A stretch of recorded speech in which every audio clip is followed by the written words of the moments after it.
Okay, what we have here is a 2016 Cruze LT 1.4 liter Ecotech with the code P0442, small Evap leak detected. So how I am going to approach this is, because I don't have a scanner just to read the codes, I'm going to do my visual inspection, and then I'm going to test the valves. And then I'm just probably going to see if I can guess at the valves and the gas cap and make sure I don't have any other leaks by doing a visual inspection. So I'm going to do the tank vent valve at the tank or at the charcoal canister in the rear, and I'm going to do the purge valve that goes up by the throttle body. And here's the purge valve that I already put in. It's simple enough. Then I got this vent valve that goes up underneath the tank, or by the charcoal canister by the tank, underneath the car I should say. So that's what we're going to do. We're going to go after that, and I'm going to show you how to drop that tank. We'll be able to look at everything underneath there while we have this thing down, and you can see everything else, all the lines except for what's on top of the tank. So we're going to get our eyeball on top of that tank and just look at it. So I think it's one of these valves or the gas cap that's causing the problem, but I will have to verify that, and I can read the readiness monitor, so that's how I'm going to verify my fix. Alright, I got it up on the lift, and I'm going to just show you. And if you don't have a lift, I don't know what to say. But you got to go up underneath here, so the first thing you see is this exhaust pipe. So that's got to go. It's got to come down. So all the way over here, we're going to take it off right there. We're going to take it off, and we're going to put it on the ground. And then we're going to go over here, and we're probably going to take this shield off, and then we're going to take this cable, detach it from the fuel tank, and then that'll give me room. I'll get that my screw jack and put it in there, and then I'll drop it down on this side. I'll leave everything attached. I want to be able to smell it, and that's how you detect any leak, is with your nose. If you don't have a smoke machine, that is. I don't have a smoke machine, so I gotta do what I gotta do. Alright, so I'll leave it attached everywhere and just let it hang.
I'm putting the skiff leg underneath the exhaust.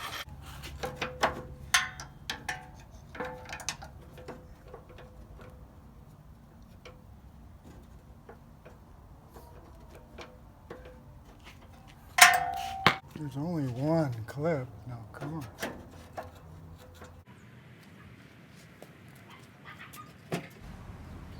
Every time I pull out this screw jack, it reminds me of a friend of mine named John Sherrill. So you'll hear me in the video being reminded of this incident.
Ten millimeter.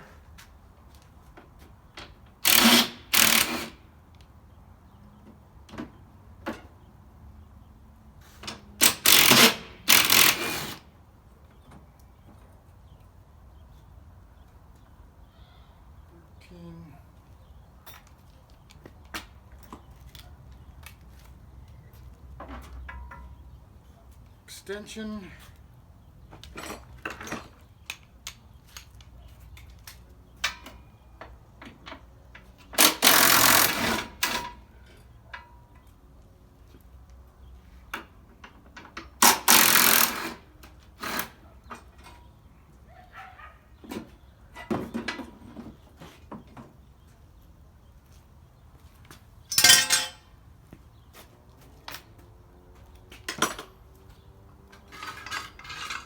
So as I start spinning this screw jack, I'm reminded of John Sherrill. You'll have to hear me in the video.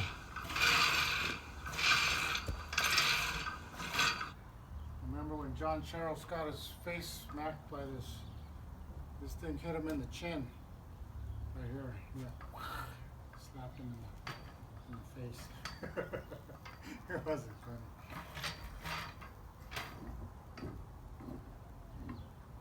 Poor John.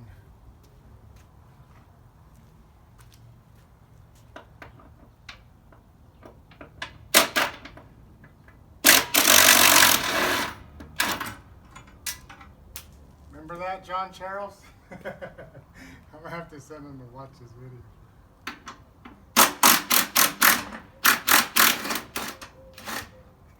Send him a link. Say, hey, John Sherrill, remember when that screw jack hit you in the chin? Be like, oh yeah, I remember. Hurt. Except his was, I think they were longer and they had a big knobby at the end, a big steel bulb. It was heavy.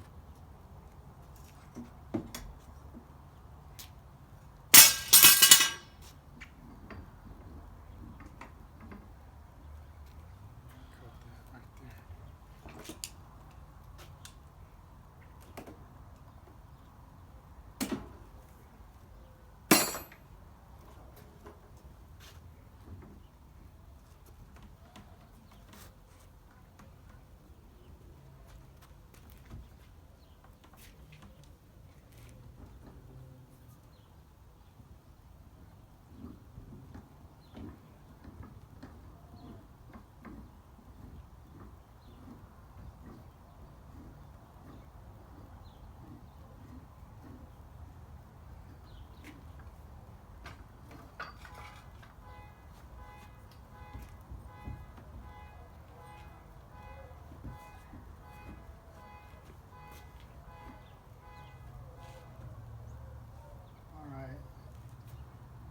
looks good.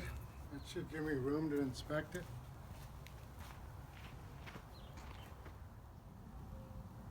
There we go. Some nice footage up underneath, on top of the gas tank.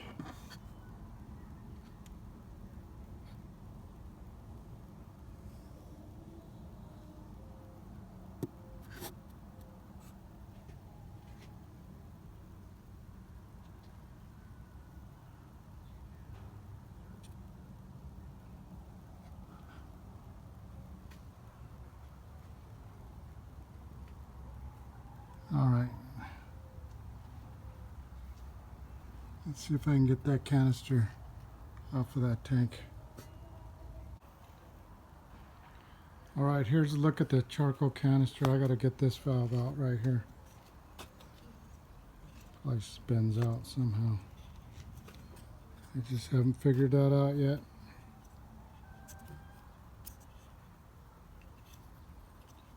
All right, let me figure it out.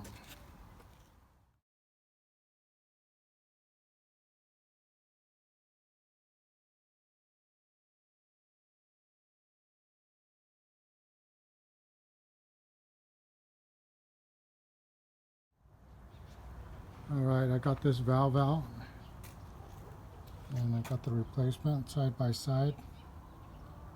So it looks good. Same connector. This looks a little gritty, this old one. I don't know. Let's call this the problem. Put this one back in and put it all back together. Oh, so I'm gonna inspect it real good.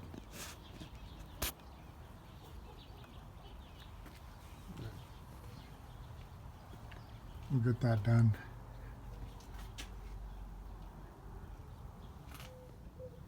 Okay, so there's a little tab right here that I cut off with the a utility knife. That's a lock. It's a one-way lock. So once you put this in there, it won't go back, as you can see in here. So you twist it out.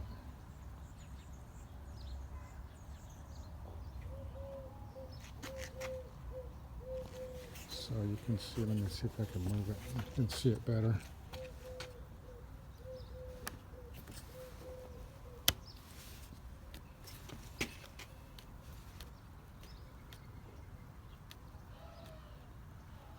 There it is. So I cut that lock off, and then I was able to twist it out, and then when I put this one in, it just locked into place. Okay, and here's a GM design clip that you push on and it spreads apart, so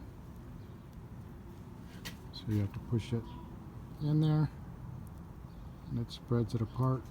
Sometimes they get stuck with dirt and rocks in there, but you just push it in there and then it'll slide off. You have to kind of wiggle it in and off. Here's another type of clip. So what you do is you're going to spread these outer things this way, and you're going to slide it off like that, and it'll come about halfway off, and you can slide it off then. So in that position you can slide it in and off, and then you push it down and it'll lock onto the hose. And this one broke, so you have to these ones you pinch, but in this case doesn't work, so I had to get something and pry up underneath this lock here. So this one was off, and it really doesn't need a lock. As long as it's pushed on, it'll be fine. Okay, and this thing it moves up and out of this slot, like with this tab. This tab locks it in, so that shape right there goes here on the side of the tank there, and then it locks here. So the reason it won't come out when the tank is in the car is because it hits the bottom of the car. So this is why we have to lower the tank like this. Okay, I found the problem. I can see that this thing's contaminated. This is a vapor. It's a vapor line to the vent, the atmosphere. Okay, this is just the atmospheric vent, and it got contaminated with dirt and debris in there, and so that's why it didn't seal. Someone put it on there like this and it didn't seal. So okay, I don't know why it's dirty like this, but it is. I'm just going to clean it out.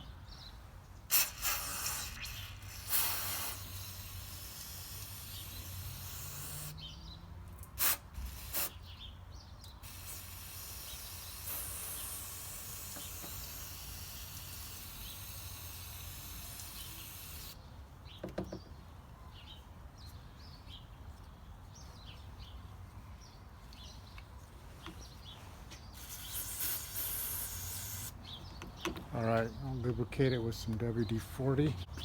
And I did have to sand the nipple that goes in here, so it won't, because it was scratched up. So I wanted to make a good sealing surface, so I sanded it up.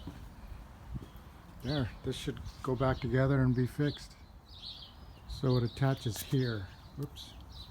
It attaches here, so I went ahead and sanded this smooth, made sure that it's got a perfectly smooth sealing surface.